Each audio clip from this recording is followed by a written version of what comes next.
Hello and welcome to another episode of the Inside Athletic podcast. I am one of your hosts, Logan Back, and I am joined once again by Ricki Lord. Ricki, how are we doing this evening?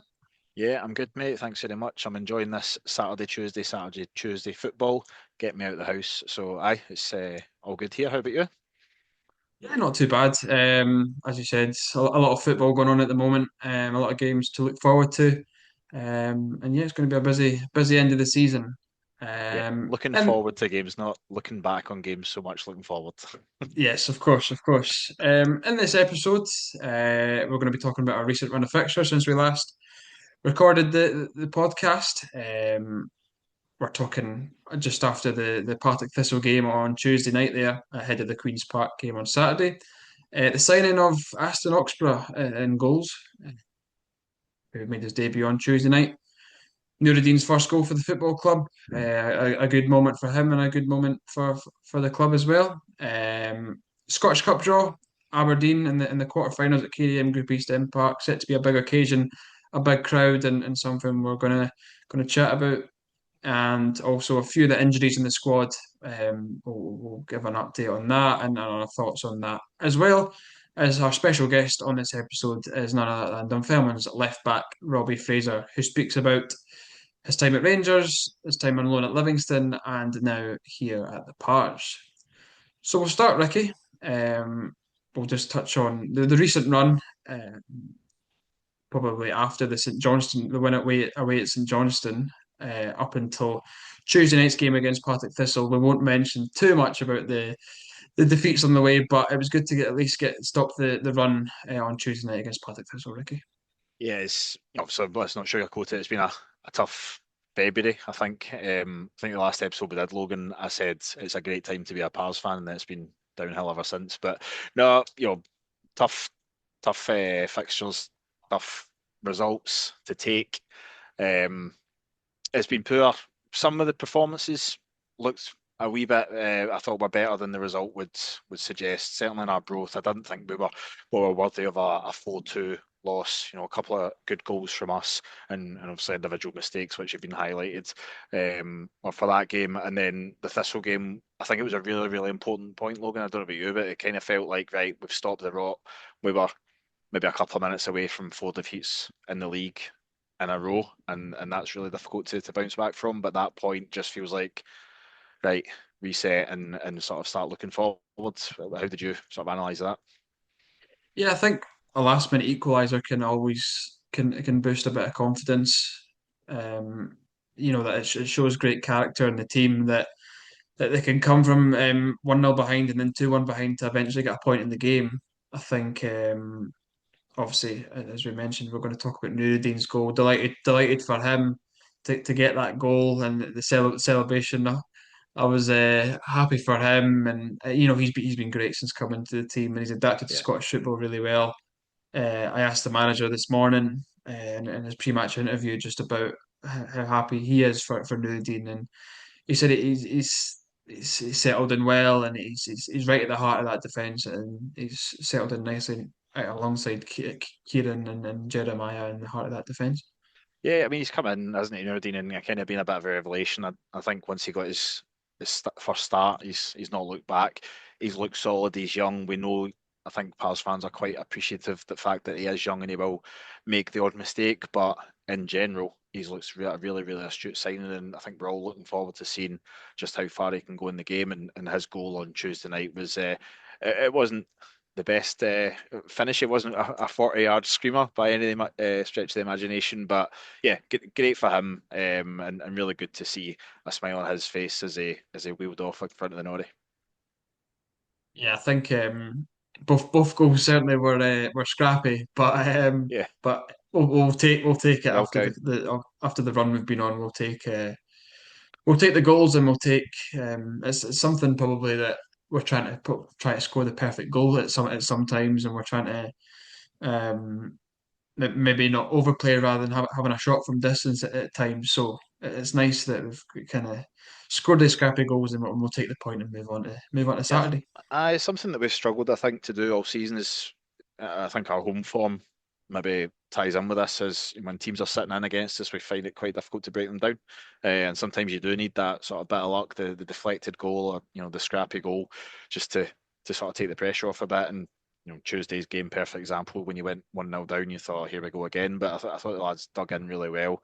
As I said, certainly seen worse performances than that, and come away with nothing. So yeah, a bit of a springboard hopefully now to look forward to two really really important games coming up.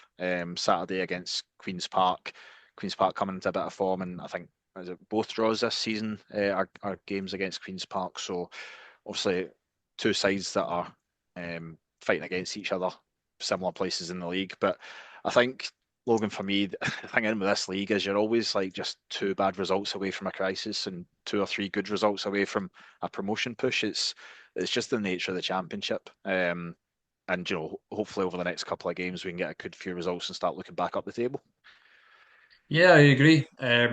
Obviously, Queens Park is a team that we've kind of struggled against at East End Park over the last few years.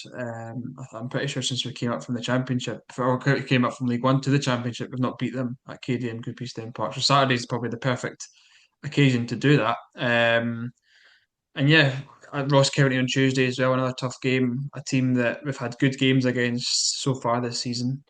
The game at East End, we probably should have won in the end, Yeah, apart from Ronan Hale turning up for Ross County. And then the game away in Dingwall, a feat start, something that I've never seen before. 2-0 down after 3 minutes, it's but a long journey to be 2-0 down after 3 minutes, but yeah, and then managed to fight back, and then yeah. unfortunately we lost the goal again to Ronan Hale. So yeah, two tough games so far against both the teams, and yeah, chance to hopefully pick up some points on the board and move up the league. And then off the back of that, you've got two really important league games, but we all know what's waiting for us after those two games. It's our quarter final against Aberdeen in the Cup, and I don't know about you, but when Aberdeen came out, the there it wasn't a replay, was it? It was a postponed. The game was postponed, wasn't it? So when Aberdeen won that game, I think we all were all cheering on Aberdeen. I think we've probably got a bit of a better chance against Aberdeen than we do against the high flying Motherwell.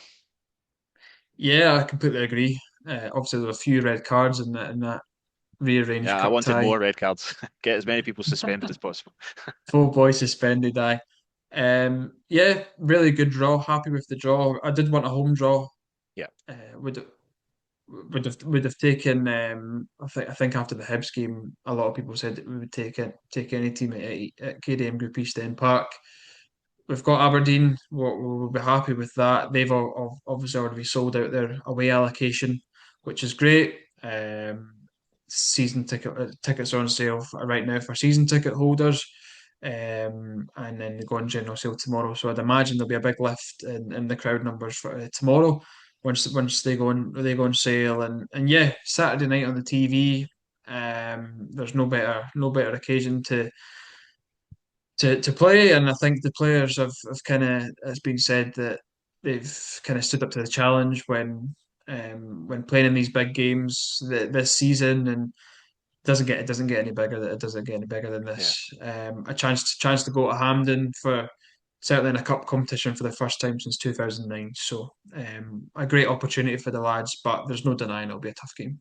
yeah, big time. But I think for the players' perspective, going in, two home games now to really aim and try and cement your place in that starting lineup for the Aberdeen game is a great incentive there, as if the league position wasn't enough of an incentive to get that starting berth for the Aberdeen game. So yeah, really looking forward to it. But let's concentrate in the league for another week or so before we all get gripped by cup fever. Yeah, absolutely. The league's the bread and butter, so and I think we're obviously needing a few results in there now. So until the cup game, we'll enjoy the cup game when it comes, but the league game is obviously the priority. Moving on, a couple of new signings since we last spoke. Um, Going back, Freddie Turley joined the club on loan from Derby County, and more recently on Tuesday, Aston Oxborough joined on Tuesday. Hadn't trained with the team, but was thrown straight in the deep end and then started against Partick Thistle. First of all, on Freddie Turley, Ricki, what have you made of him so far? Bit of a versatile player, it seems. Yeah, he seems to be playing all over the pitch, doesn't he? He was maybe waiting on a shot and goals until Aston came in. But yeah, I think he's looked fairly composed. Obviously another a young player. You never really know what you're going to get when you get a loanee up from down south. The Morton game when he made his debut, we were obviously chasing the game and he was thrown in a little bit. But I thought he played really well on Tuesday against Thistle. I don't know if you noticed, Logan, but I was watching the half-time warm-up at Capel and he was whipping balls in. I think he scored two. I mean, it was half-time, so there's no goalie, but two in off the stanchion. So I'm looking forward to seeing if he gets a chance to take a few free kicks because his free kicks at Capel, it was a highlight of the game for me, was watching his free kicks at half-time. But yeah, no, he seems to have slotted in well, and obviously there's a player there. Don't think he's really put a foot wrong. Maybe a couple of a 7 out of 10 performances, which is all we can ask for, and I'm sure he'll go and improve. And like you say, Aston coming in fairly composed debut. I thought. Don't think he had much chance with either of the goals, but some of his kicking was really strong. He could certainly get the ball up the park. Yeah, big lad as well, 6'5". Big So boy, fills the goals. That's what you want. walking past him on Tuesday before the game, I was looking looking up. Yellow pages out. But yeah, big goalkeeper. And yeah, I thought he done well on Tuesday. Thought he was unlucky for the first goal. I think it's a good finish It's from a Logan strange Chalmers. hit. It kind of It was a strange the way that Chalmers hit it. I think he kind of certainly caught me by surprise, but caught everyone off yeah. guard the way he took it so early. And yeah, I think one moment from the game I think he done well in was when was it Latoza blocked Ngwenya's pass and it bounces in behind and he tries to take it around the round Oxborough and Oxford kind of narrows the angle for him to Really well, to yeah. to take it out wide and force that touch out wide. So yeah, good moment from him and a good couple of saves from him as well. I don't think he had much to do in terms of Partick Thistle. They didn't really create many chances. But yeah, we'll get to see more of him on Saturday. I think he was saying to me post match that he was trying to remember boys' names during the match because he'd only just met them pre-match. So It's crazy, isn't it? bit difficult for him. I did fear for him when Partick Thistle was disallowed goal in the first half Yeah, I when thought it was soft at the time, and then I saw the replay back, and there's a bit of a hand in the face there. So, yeah, I was breathing a sigh of relief at the time, but referee made the right call when you watch it back. yeah, I think himself he was a bit worried that the referee wasn't going to give it because he's used to playing with VAR in the Premiership with Motherwell, so he wasn't sure if the referee was going to just give it because he wasn't sure or anything like that. So I think he was glad of that because he didn't want to make a mess of it on his debut. But yeah, he done well and happy to have him here. And one player that's left, which we'll touch on briefly, is Jefferson Caceres has returned to Peru. I think it's well documented the reason, homesickness, and his wife was pregnant. I think he goes with our best wishes as well. It's a different didn't work out for him as we hoped, but family comes first. And yeah, sorry to see him go, but absolutely the right decision for everyone by the sounds of it. Yeah, we've certainly seen glimpses of what Jefferson could do. I remember the game against Arbroath, the 5-0, when he was really good that day. A couple of nice touches, creative play, and I think he played away at St Johnstone when we got beat 2-1 there. He assisted Obviously the went goal, 1 didn't 0 he, up, for Rory? and he got the assist for Rory. Yeah, so you could certainly see what he was capable of. Obviously, came with a high pedigree from Sheffield United, that they paid a lot of money for him. And yeah, so wish Jefferson all the best. Unfortunately, it didn't work out. I think we can all say we would have loved it for it to work out for him. It's obviously a new country, that doesn't speak the language and things like that. So things like And that there's are not speaking the difficult. language, then there's the Fife dialect. That's true. That's You true. can learn As a English, but man that from doesn't as a help you. man from Clydebank, you can say that. Yeah. Yeah, exactly. So yeah, wish Jefferson all the best, and I'm sure a lot of Pars fans will be keeping up with his career from now on. Couple other signings that I think are already in the door prior to the games in January, but Ollie Thomas and Callum Morrison seem to have sort of settled in now. I think that they're both making contributions on the pitch. Certainly, Callum's starting games, and Ollie seems to be a bit more of an impact player, but showing signs there that we've got a couple of good players there. Yeah, in terms of Callum, we all know what Callum can do. We've seen him play against us in the past, and we've seen his qualities, and we've obviously seen his stats that he's picked up for for other teams. And yeah, so but he has been predominantly used as a striker so far. I think he'll know himself that his natural position is on the wing, probably on the right wing, and we kind of seen a bit of that on Tuesday night against Partick Thistle, where he did initially start up front, but then was moved out wide when a formation change. So yeah, I think Callum was a bit disappointed that he's not scored yet, especially with his chance on Tuesday night. Speaking to him earlier today, he was a bit frustrated with that, but I think he will come. He will start to get goals and assists for the football club, and you can tell. I think Tuesday was probably his best game for us Yeah. so There, far. there was one moment on Tuesday, the second half, where he absolutely rinsed his marker. You know, he's one of those ones he just pops the ball in front of him and beats him for pace. And that's kind of what I remember from Callum Morrison when I've seen him play against us for other teams, as you said. But just having that pace to burn and having fullbacks on toast. So yeah, more of that would be really pleasing. Yeah, and as for Ollie, I think obviously making his debut against in that Hibs game, I thought he was really really good that day. Seemed to battle with I think it was O'Hara, Bashiri in the defence that day. So certainly big experienced defenders who and all they seemed to do really well that day. I think he had a wee spell out the team where other players were selected, and then he came back in recent games, and I thought at Arbroath he was unlucky. He was so Maybe unlucky should at have. Bolton when he hit the post, like a great run Yeah, all the way from deep in the half. Did the, everything right, and I think the angle was just a little bit too tight for him. the manager spoke post the Greenock Morton game, and he said he was really impressed with Ollie that night. Um, the game against Arbroath maybe should have had a penalty. Um, Referee didn't agree, but I think his hold up play is good. I think Yeah, he's trying to wrestle with defenders at times, and he is a strong lad. I think he's took a little knock and I get in that Arbroath game, so that's why he didn't start on Tuesday. He came on Tuesday, done well. I think a lot of the subs came on Tuesday and done quite well. The likes of Alphonse, manager was praising Alphonse today for his performance when he came on. And yes, and even Josh Cooper coming back into the team recently, he's got a goal on Saturday.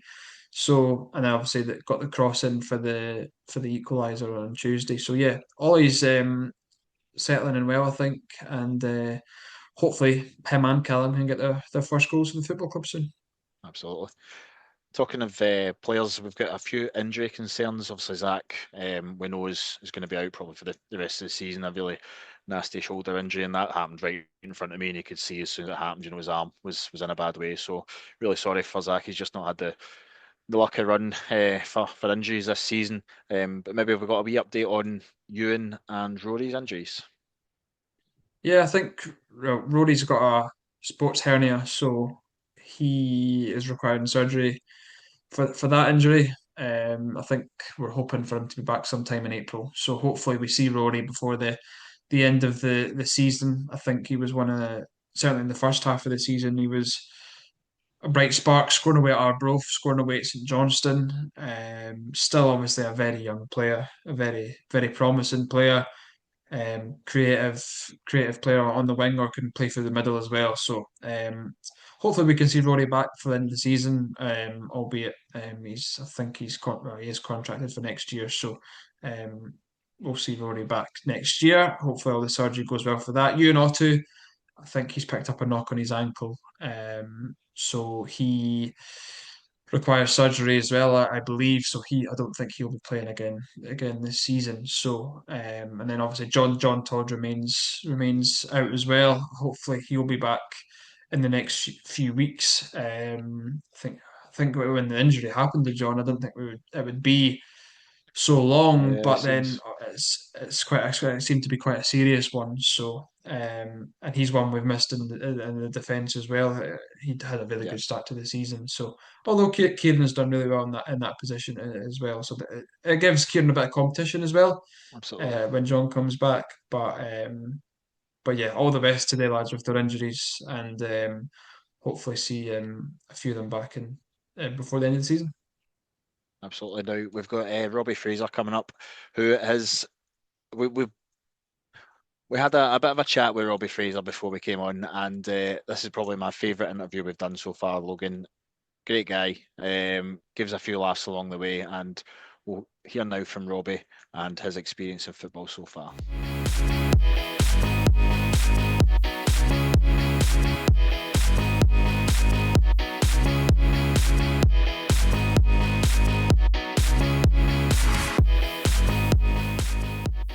So we're now joined by Dunfermline Athletics left back Robbie Fraser. Robbie, how are we doing this evening?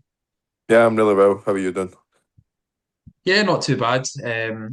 Ricki, we were just talking off camera there about Tuesday night's game, and just one of the highlights from that game was Robbie's pass inside for Callum Morrison. Just saying that it might have been a shot, might have been a cross, but we weren't sure, so we had to confirm with Robbie there. It was a great pass you were saying, Robbie. I agree. It's a great pass. Put it Callum on needs to do put better. it right at his feet to go and hit it, and Class. And then one of the other things we were talking about there was just, I think you should be claiming an assist for the equaliser. Last minute lung buster up the main stand touchline to win the free kick. And I don't think it was included the highlights, which was a shame. But how did you have the energy to do that after 93 minutes played? uh, sometimes I wonder how I've got it.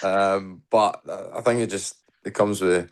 I'm quite naturally fit anyway, but the training's through the roof at the club, so I think you just gain fitness. Playing games as well, coming out and getting games, and yeah, I just feel I've always got that in right in the tank that I can do it any moment of the game. You've got the graveyard shift being a left back in the system we play as well. You're up and down that line for 90 plus minutes every game. So fitness has got to be a huge part of it. Yeah, it's a massive part of my game, especially. I need to be the engine of the team. Up and down, creating chances, defending. So yeah, I feel I've got a lot of energy to give to the team, and I try and show it every week. Chipping in with the odd goal as well, and I'm sure we'll get on to later on. That was nice. I'm sure we'll speak about that, but yeah, that was one of my better moments at the club so far. We'll go back to the very start, Robbie. What are your first memories of playing and watching football? I'd say just playing in like my back garden or my nana's back garden. I played in my nana's back garden a lot with my older brother and my uncle. Yeah, just massive upbringing. Obviously, I had a season ticket at Rangers. My grandpa was a huge Rangers fan. My family were. I just had it all around me. I got a park right outside my house, so yeah, I was always out kicking a ball. And I started really early at the community at Rangers as well. So yeah, from an early age, it was always football.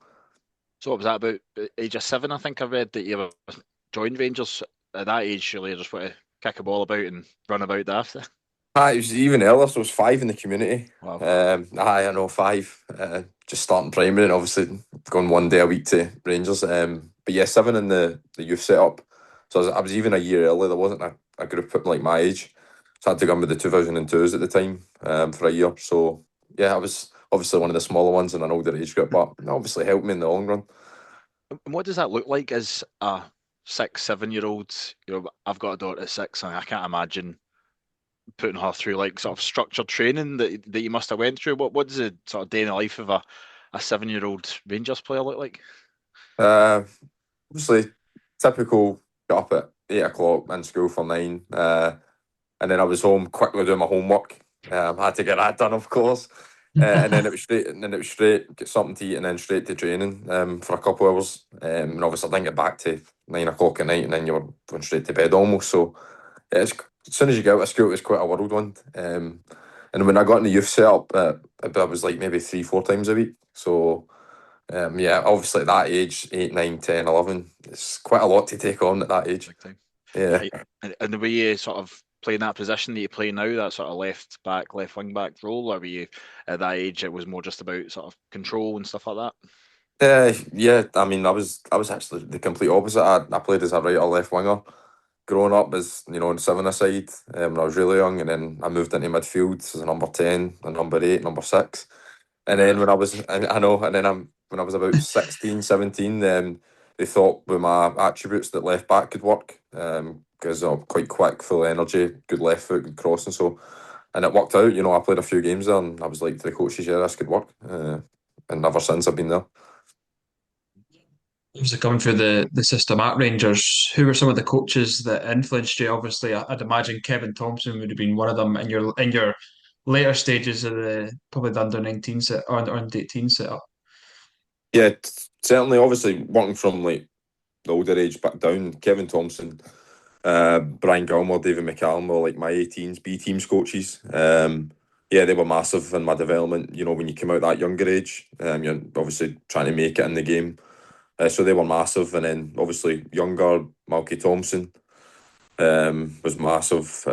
Jim McNee when I was just under 11s, under 12s, Greg Starr, Alan Boyd. So lots of top coaches, lots of physios and gym staff that were massive as well for me. Just keep me on the right track, and there's loads of staff at that club I've got a lot to be thankful for. And coming through, you sort of eventually got that first team debut, and I guess there's hundreds of kids coming through at Rangers that never get to that stage where they actually make an appearance for the first time, the first team, I should say. So that debut, I think it was Dundee at Ibrox. You came on. How was that as a moment for you? That was one of the best days of my life. Being at a club for so long, I was there, I think it was 15 and a half years. So it's a long time, and I think just working so hard and you almost feel so close but yet so far. And then they get that little show of faith and luck and, trust and belief from Clermont at the time to put me in, because there wasn't an easy game to get thrown in. It was two each, where, it's not as if we're cruising and, it's almost comfortable and easy to put me on. They threw me in and we managed to go on and win the game, which was nice, and, I done well. But yeah, it was massive, all those long nights and, early mornings. It was all worth it for that moment. I had to be patient though, but it was nice. You got a win bonus as well. Is that you sorted? Quids you don't need to answer that. Have a look in.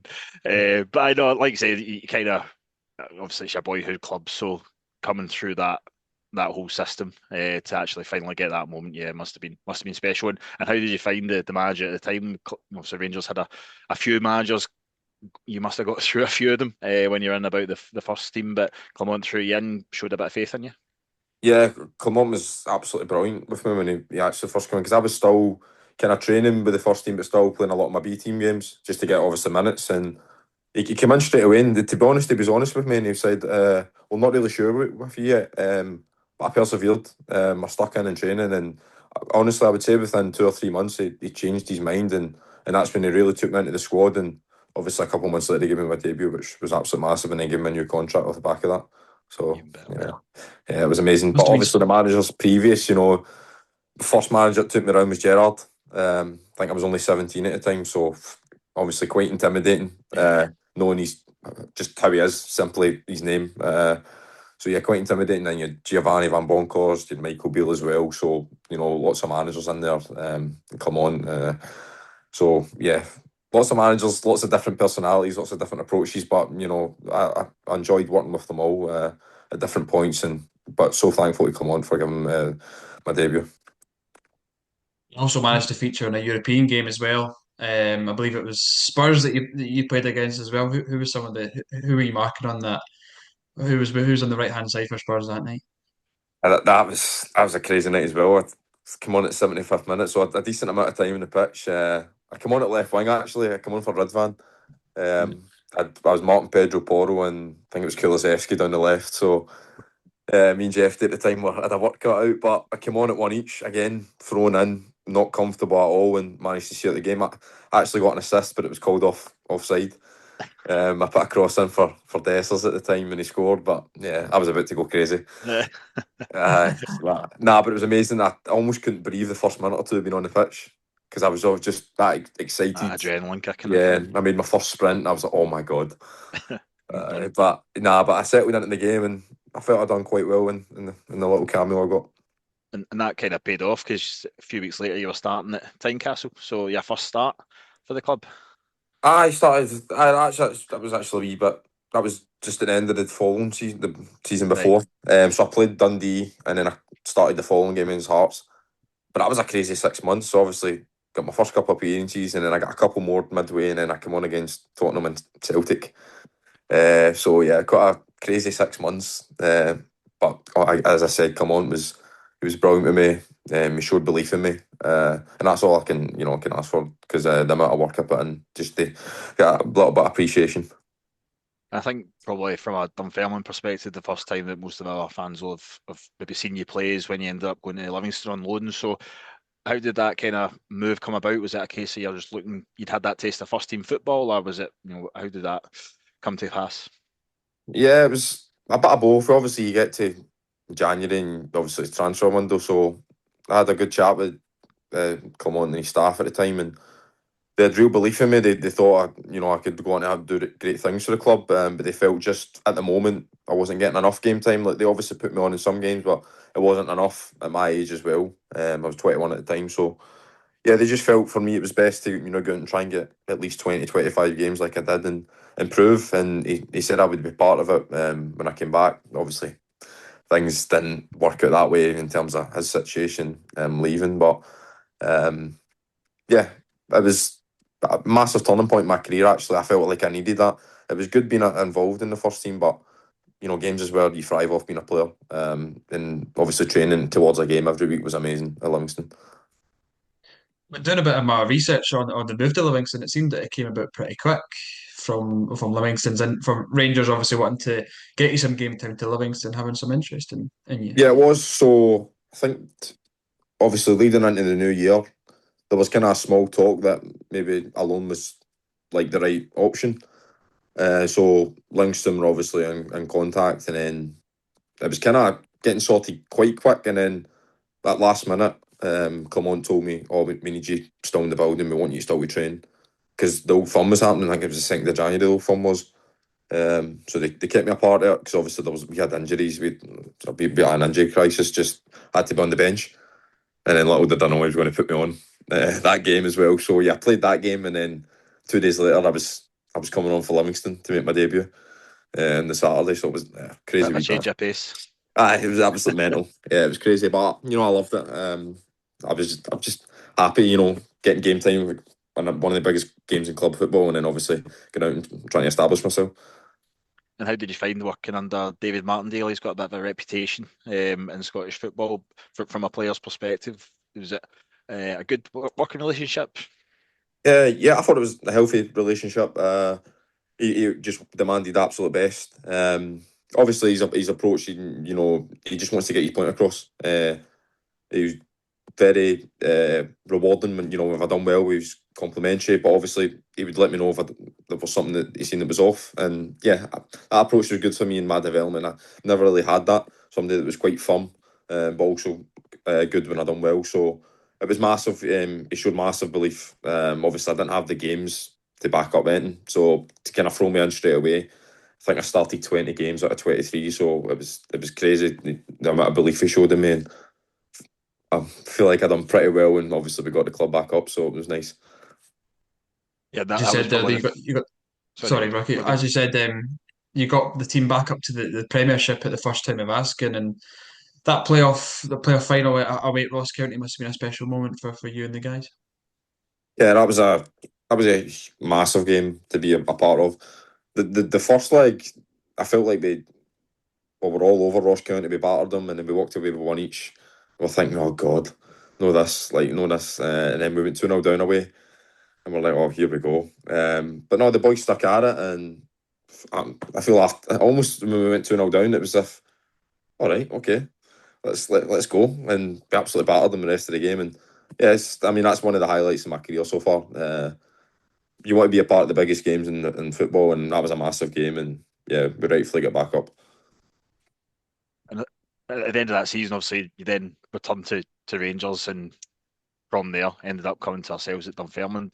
How did that move come about? You went back to Rangers, and was it expecting to go back into that first team environment, or just a change of manager? What was the sort of situation when you went back?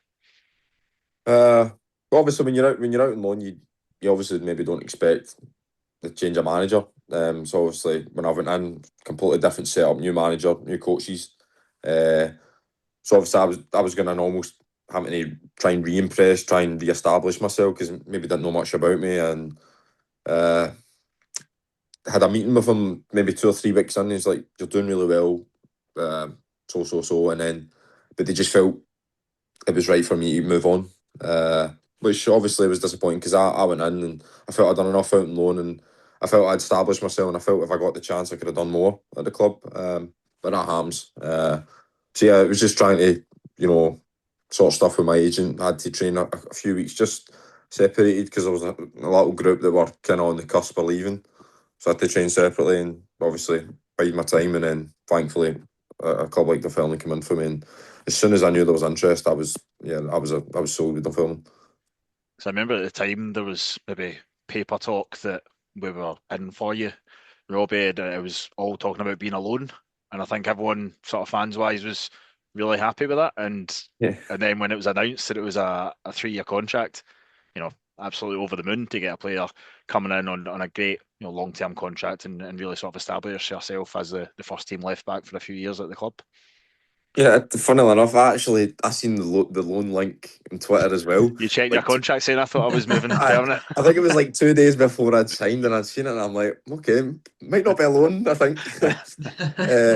Nah, it was honestly I think it was John Colquhoun that contacted my agent first, and I think it was like 4 or 5 days later. They spoke about the contract, and I wanted to get it done. And I actually trained at Rangers for my final day and went straight to Dunfermline to the stadium to do a medical and sign that day. So it was quite a whirlwind as well. I didn't know I was going up to sign that day. I just knew there was talk about signing. Didn't even read the contract to see if it was a loan or not. You just signed it. I just said I knew, but I was just buzzing. Obviously, being Scottish, obviously I didn't know too much about Dunfermline, but I knew they were a really big club.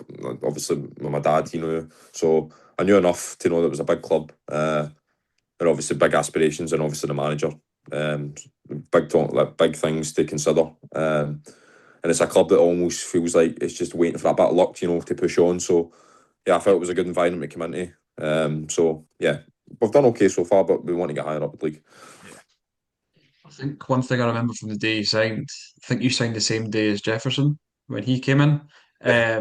and we had the launch for the third kit that day, and the other in the away stand, and you were getting your photos done in the Rory McAfee stand in the concourse.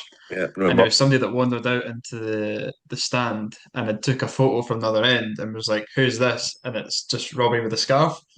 So obviously we were trying to keep it a secret for the next few years, but it then got leaked at that point, which is frustrating. Yeah.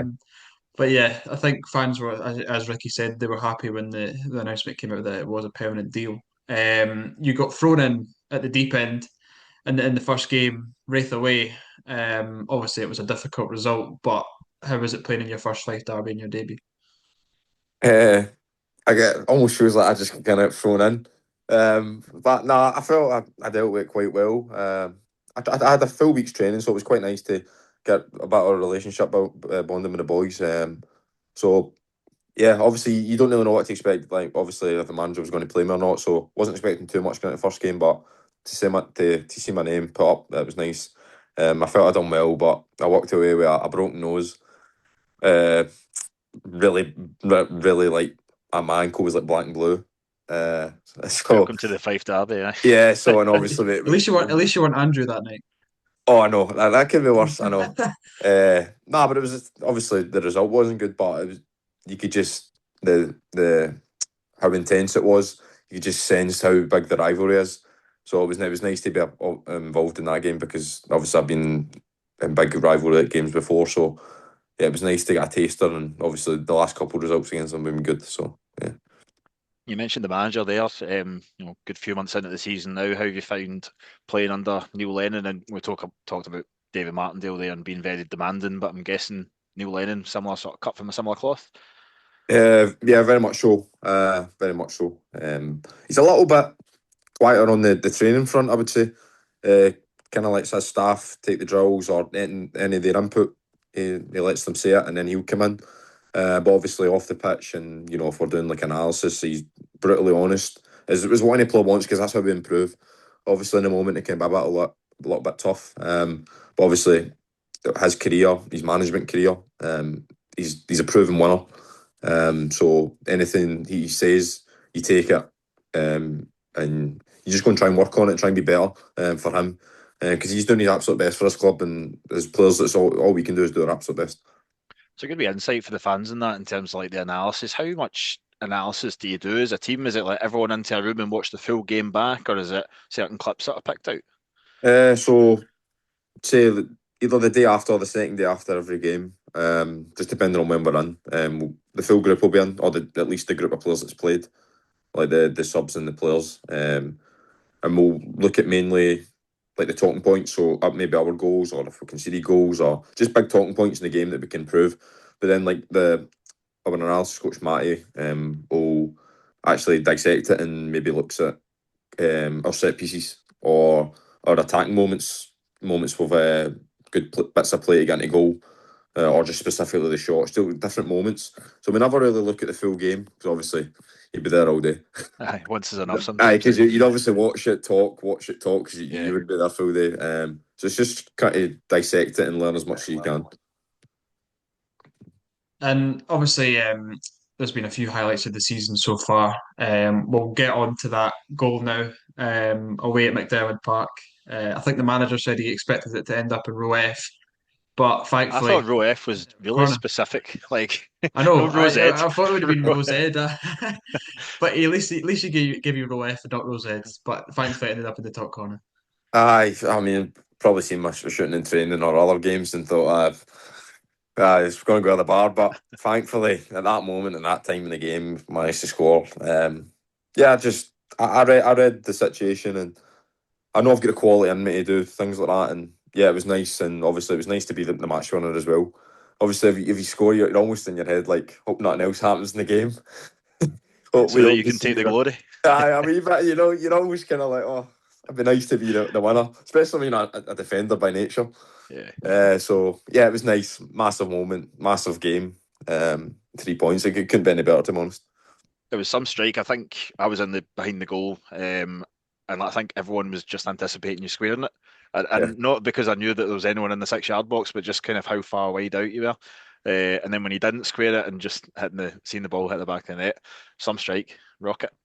yeah. I think it was easy just to expect a cross or like a cutback or just not a shot, because I did take the touch quite wide. So, but yeah, I think the touch was maybe that good though in terms of in front of me. I was just like, I'm going to go for this. Like in the moment, See if we it's can do always 2 good touches in a row. yeah. Everything's like split-second decisions in football, and I just thought at that moment, I'm going to go for this. Thankfully, it paid off.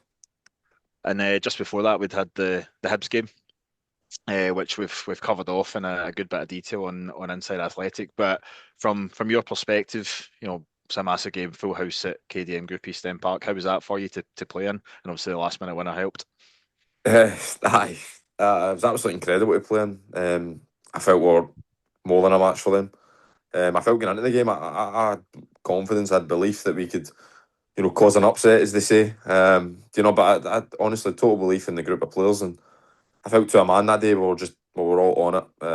Obviously, the late winner helps, Yeah. but it was just an amazing game, amazing atmosphere.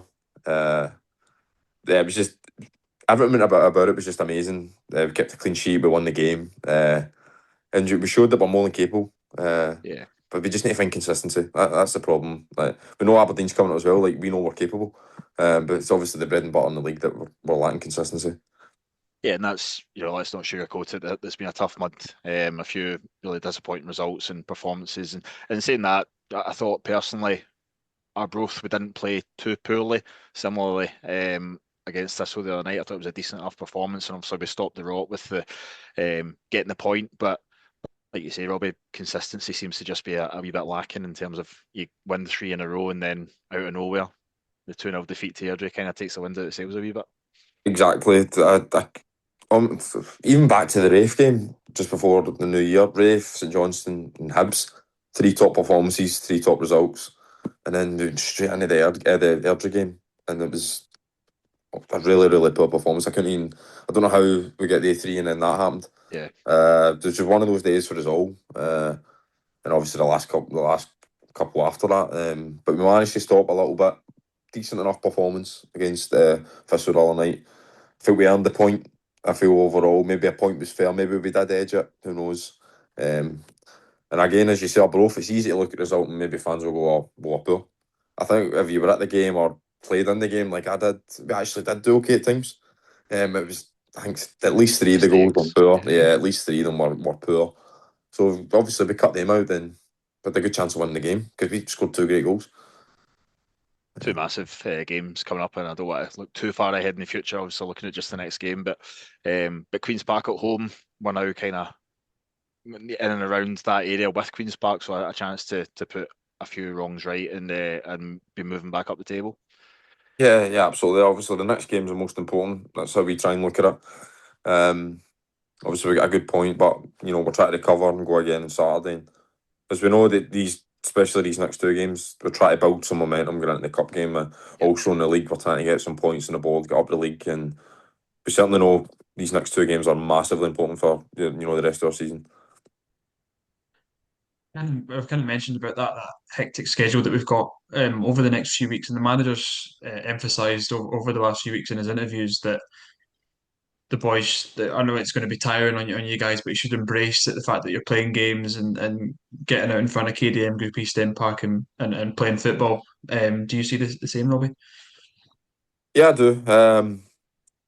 As any football player, you just want to play games. I think a lot of players will say, "Oh, they'd rather play games in training." So obviously, especially in the gaffers training, it's through the roof. So yeah, obviously you feel it. So games is obviously where you want to be, and obviously it takes its toll on your body. You're a lot more sore, you're a lot more tired. But that just comes with you need to try your best to eat the right things, sleep well, and just try your best to be ready for games. And yeah, there's nothing better than when it goes game recover, game recover. So obviously that's obviously where you earn your money. So And obviously, aspirations for the rest of the season, I'd imagine, would be to try and get that fourth spot in the league and possibly get to Hampden as well.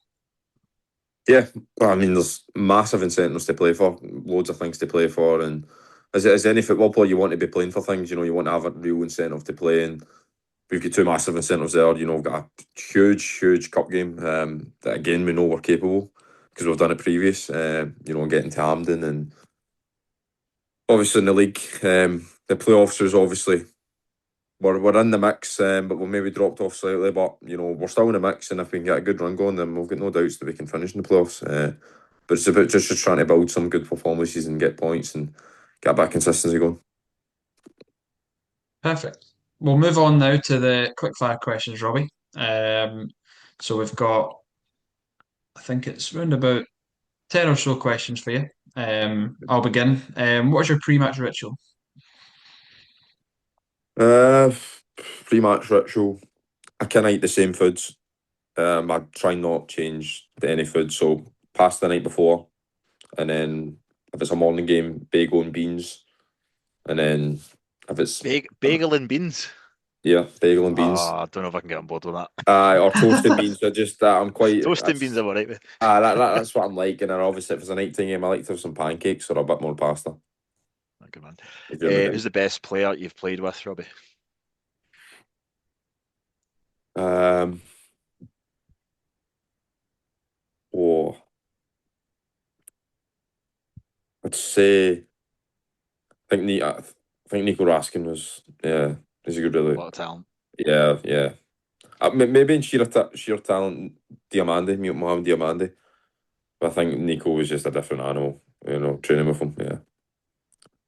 And who was your idol growing up? Growing up, I loved obviously growing up.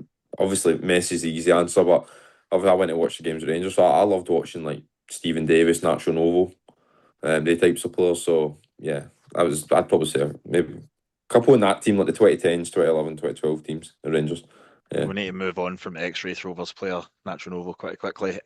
So who's Aye. so who's the best trainer in the PAR squad? Oh, best trainer.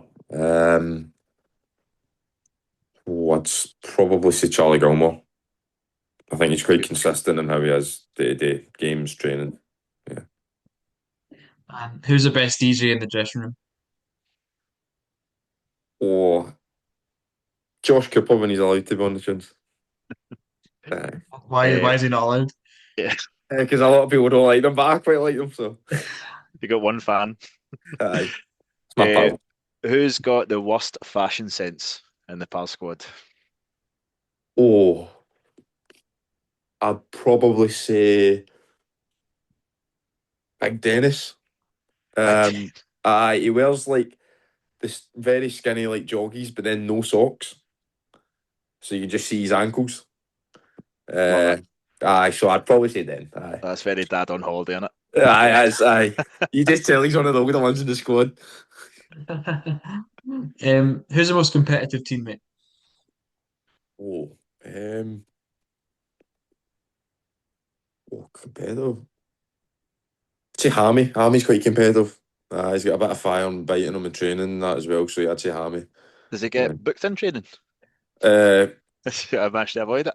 well, he managed to avoid it, but he should be getting red cards in training. I'm only joking, but he's quite fiery. But in a good way. In a good way. Good. I've- This might be Okay. the same answer for the next one, but who's the biggest moaner on the pitch? I'd probably say Hammy. I mean, It's going to be Harvey. Everybody, that'd be a unanimous vote. That'll just Or be because very close he's second. demanding as a captain or as a vice captain on the pitch as well. I'd imagine. Yeah, absolutely. It's obviously in a good way, but sometimes you can take it the wrong way. You know, if you're getting beaten small city games in training, but it's just because he cares, simply in a good way. And who's the cleverest in the squad? Cleverest, I think it's probably hard not to say Charlie or Tash. I think Tash is quite clever as well. Really? Yeah, I think Tash you is. sounded very surprised there, Logan. No, not at all. Not at all. Obviously, I think Tash goes under the radar a wee bit. He's quite a quiet boy, but I think Tash is really intelligent. Man. And who's top of the players' fine list this season? It would have been Barney. Barney, in that 4 months he was at the club, I could not believe it.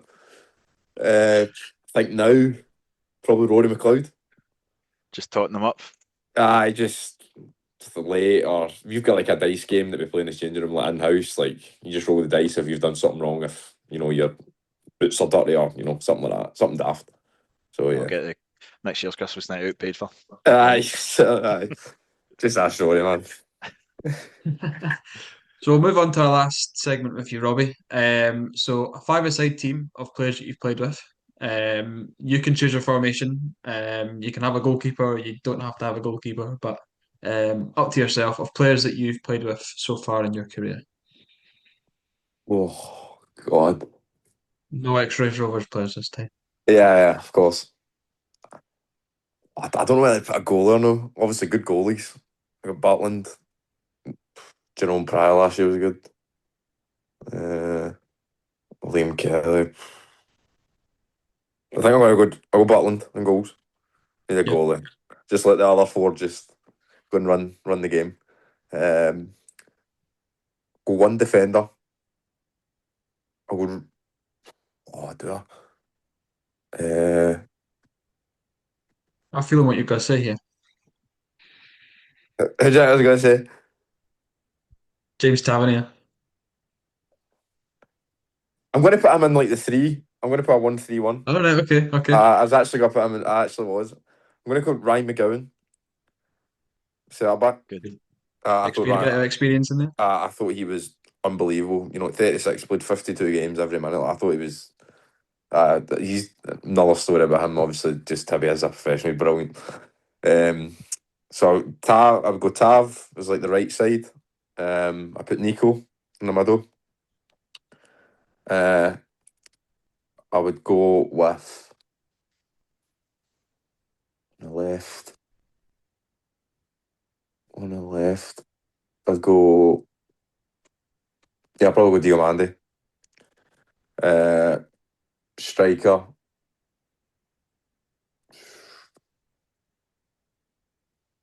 Yeah, I probably would go. Yeah, I'd probably go Cyril Dessers. Yeah.